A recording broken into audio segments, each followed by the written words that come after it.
ভাবুন তো, পৃথিবীতে সবথেকে ক্ষমতাধর কয়েকজন মানুষ যাদের এক ঝলক দেখাই কঠিন, আর তাদের কাছে যাওয়া তো স্বপ্নের মতো। তাদের চারপাশে থেকে শত শত দেহরক্ষী, বুলেট প্রুফ গাড়ি, উন্নত প্রযুক্তি, এমনকি বিশেষ কৌশল, যা থেকে ফোন কল করলেও বুঝতে না পারে সেটা আসল নাকি নকল।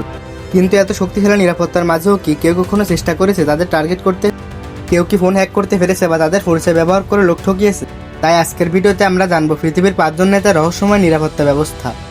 রাশিয়ার president Vladimir Putin, Donald Trump ও কিম জং উন, আর বাংলাদেশের অন্তর্বর্তীকালীন সরকার ডক্টর মোহাম্মদ ইউনূস স্যারের নিরাপত্তা ব্যবস্থা নিয়ে।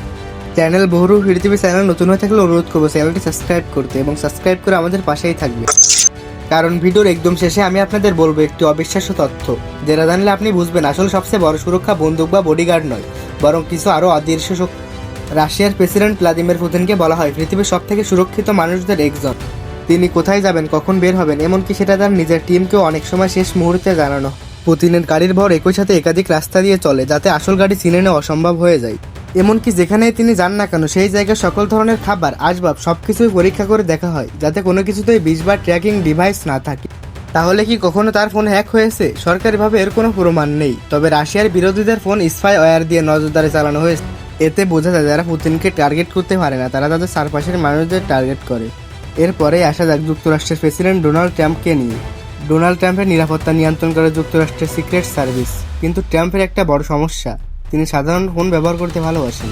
হোয়াইট হাউসে থাকা অবস্থায় তিনি একাধিকবার অনিরাপদ ফোন কল করেছেন, যা নিয়ে অনেকের বিতর্ক তৈরি হয়েছে। সম্প্রতি খবর বেরিয়েছে ট্রাম্পের ঘনিষ্ঠ কিছু সহযোগীর ফোন হ্যাক করা হয়েছিল। তারপর ট্রাম্পের স্টাফদের ফোন ব্যবহার করে তাদের নাম ব্যবহার করে নকল ভয়েস মেসেজ পাঠিয়েছিল ট্রাম্পের কাছে। তাহলে ভাবুন, একজন প্রেসিডেন্টের নাম ভাঙিয়ে যদি হ্যাকাররা ফোন করে তাহলে কি ভয়ানক পরিস্থিতি তৈরি হতে পারে। এখানেই বোঝা যায় শুধু বডিগার্ড নয়, ফোন সিকিউরিটিও কতটা গুরুত্বপূর্ণ। এরপরে এসে চীনের প্রেসিডেন্ট শি জিনপিং এর নিরাপত্তা নিয়ে। চীনের প্রেসিডেন্ট এর নিরাপত্তা এতটাই কঠোর যে ব্যক্তিগত জীবনের কোনো তথ্যই বাইরে খুব কমই আসে। তিনি ভ্রমণে গেলে পুরো এলাকা সিল করে দেওয়া হয় এবং চারপাশে সেনা মোতায়েন করা হয়, আর তার ফোন ব্যবহারের বিষয়ে প্রায় কোনো তথ্যই নেই। অনেকেই মনে করেন তিনি নিজে সাধারণ কোনো ফোনই ব্যবহার করেন না, বরং বিশেষ সিকিউর নেটওয়ার্কের মাধ্যমে যোগাযোগ করেন। চীনের টেকনোলজি ও নজরদারি ব্যবস্থা এতই উন্নত যে অন্য দেশের নেতাদের ফোন হ্যাক করার অভিযোগ চীনের বিরুদ্ধে অনেকবারই এসেছে। তাই সহজে অনুমান করা যায় চীনের প্রেসিডেন্টের নিরাপত্তা শুধু তাকে রক্ষা করা নয়, বরং গোটা বিশ্বের উপর নজরদারি রাখাও বটে। আর সবশেষে আমরা কথা বলব বাংলাদেশের অন্তর্বর্তীকালীন সরকার নোবেল বিজয়ী ডক্টর মোহাম্মদ ইউনূস স্যারের নিরাপত্তা ব্যবস্থা নিয়ে।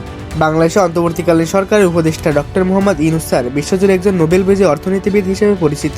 তিনি সাধারণভাবে বাকি নেতাদের মতো এত ভারী নিরাপত্তায় চলাফেরা করেন না, তবে এখন তিনি রাষ্ট্রীয় দায়িত্ব থাকার কারণে চারপাশে বিশেষ সিকিউরিটি দেওয়া হয়েছে। ফোন হ্যাক বা এরকমের কোনো বড় আক্রমণের তথ্য নেই হওয়ার কারণে স্বাভাবিকভাবে তার যোগাযোগ ব্যবস্থা এখন কড়া নজরদারিতে রাখা হয়েছে। ইউনূস স্যারের গল্প অন্য সকলদের থেকে আলাদা, কারণ তিনি ক্ষমতা বা সামরিক শক্তির জন্য নন, বরং দারিদ্র্য দূরীকরণ আর মানবিক কাজের জন্য সবার কাছে তিনি সম্মানিত।